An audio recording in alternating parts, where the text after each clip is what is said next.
Thanks for tuning in to your daily dose of quick real estate updates, local housing trends, and market data, plus tips, tools, and strategies to help you buy, rent, or invest with confidence. You're now getting ready with RealiCare Reports, powered by the innovation team, Cami and Rex. Now go grab your favorite morning beverage, whether that's coffee or tea, and let's enjoy this episode. Okay, let's dive in. Forget maybe what you first think of when you hear space race. There's this new kind of energy, a real buzz happening right back where it all started, Florida's Space Coast.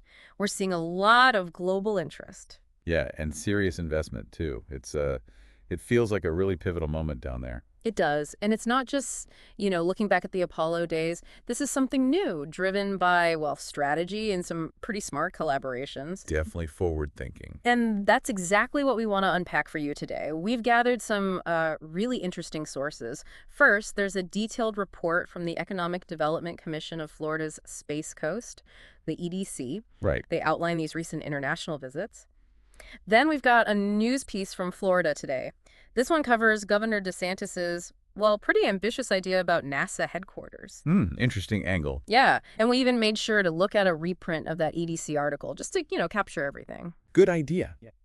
So our goal here really is to connect these dots for you. Why Florida? Why now? What's pulling the global aerospace world to the Space Coast? Exactly. What's behind this momentum? And maybe what's next. We want to give you a clear picture of what's going on. Okay, so where should we start? That international angle. Let's do it. The EDC report really highlights this visit back in March.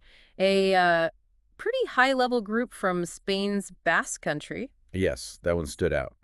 Organized by Basque Trade and Investment, it wasn't just one or two people. It was representatives from, 11 different companies and research groups? Yeah, names like Atlantis, Center, Edom. Right. These aren't startups. They're established players in Europe. And they weren't just there for tourism, right?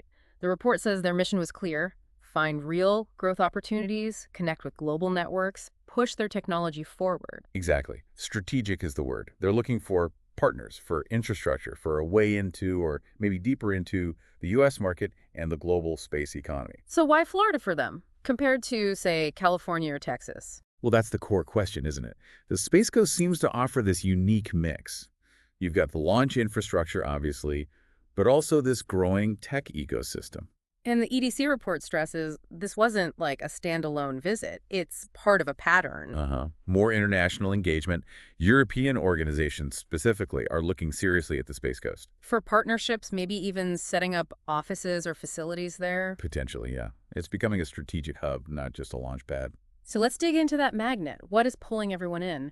The EDC keeps asking, why Florida's Space Coast? And they have answers. Number one seems to be the talent.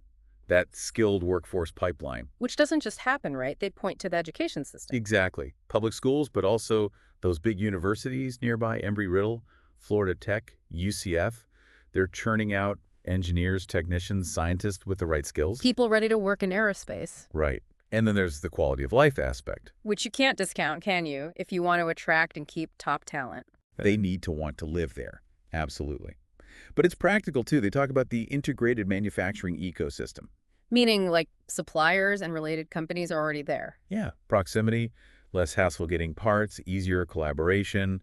It speeds things up, cuts costs. Makes sense. And the business climate itself. That's key. Yeah. The EDC highlights as business-friendly policies, real estate that's, more affordable than Silicon Valley, certainly. And the state's tax situation. Florida ranks, number 4 in the State Tax Climate Index? That's a real draw for companies. Okay, so talent, quality of life, existing industry, business-friendly policies. It's a compelling package. It really is. And during that Basque visit, it wasn't just PowerPoint slides. No, the EDC got them in front of some key players. NASA was there, Lockheed Martin. Right, the giants. But also some interesting, smaller, innovative firms like Rogue Valley Micro Devices and Viaspace. Giving them a real cross-section. And what topics were on the table? Pretty wide-ranging. Business acceleration, how to grow fast here. Spaceport development, what's new at the launch sites. Advanced manufacturing. Cutting-edge stuff. Yeah, and even things like hybrid launch solutions. So very practical, very focused on innovation and real-world partnerships. It sounds like they got a serious look under the hood. And didn't they also get access to some university labs? They did. UCF's immersive labs, MedHall, VAR Lab, the Exolith Lab. Sounds very sci-fi. What do those labs do? Well, they're pretty cutting edge. Think virtual and augmented reality for design and training. Advanced materials testing simulating lunar or Martian soil with the Exolith Lab. It's where a lot of future aerospace tech is being developed and tested. So hands-on experience with next-gen tools, that must have been impressive. Definitely shows the R&D muscle in the region. And speaking of universities, that Florida Today article dives into this new consortium, the Florida University Space Research Consortium. Right, that's a big development. KSC Kennedy Space Center partnering formally with UF, UCF, and Embry-Riddle. That sounds significant. Has that happened before? Apparently not quite like this. The KSC director, Janet Petro, mentioned it's the first time a NASA center has formally affiliated with the university consortium. It basically gives KSC a direct line to university research capabilities. And I guess it works the other way, too. Students get access or opportunities at KSC. Exactly. Yeah. Unparalleled learning experiences, hands-on work. It helps train that next-generation workforce we were talking about. A real win-win. So what kind of research are they focusing on? The essentials for future space exploration, really. Aerospace engineering, material science, huge for building lighter, stronger spacecraft robotics, environmental science. All crucial for, say, long-duration missions or living off Earth. Precisely. And this isn't just talk. The article notes Space Florida's board gave it the official designation back in November. It's up and running. Wow. And there's potential for it to grow. Seems so. Lieutenant Governor Nunez hinted other universities might join later, and Florida Tech also expressed interest in finding ways to partner up. So a lot of academic firepower getting focused. The article also mentioned C-STARS, another consortium. Yeah, C-STARS, Center for Science, Research, and Technology in Space. That involves Florida Tech, UF, Embry-Riddle again, and also Florida A&M. They got a seed grant for the National Science Foundation. And their focus. More specifically on workforce development in space tech and science. So you see multiple initiatives all aimed at strengthening that knowledge base and talent pipeline on the Space Coast. It really paints a picture of a very deliberate effort to build this ecosystem. Absolutely. Very coordinated. Okay, let's shift gears slightly. That Florida Today piece also brought up Governor DeSantis's proposal, moving NASA headquarters. Yeah, that definitely made headlines, moving it from Washington, D.C. down to Kennedy Space Center in Brevard County. What was his argument for that? Primarily, he suggested the current D.C. headquarters is underused, and he questioned spending a lot of money on a new building there. He framed it as more logical, more fitting to have NASA HQ right where the main action happens. Right there on the space.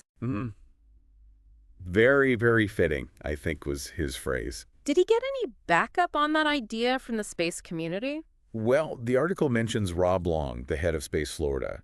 He supported the logic of it. His reasoning being? That most NASA programs heading to space go through KSC anyway. It's the operational heart. Okay, I see the point. And Long also pointed out that Florida already hosts several unified Department of Defense headquarters. So there's a precedent for major federal commands being based there. Like Space Force's STARCOM moving to Patrick Space Force Base. Exactly, which is also in Brevard County, bringing military and civilian jobs.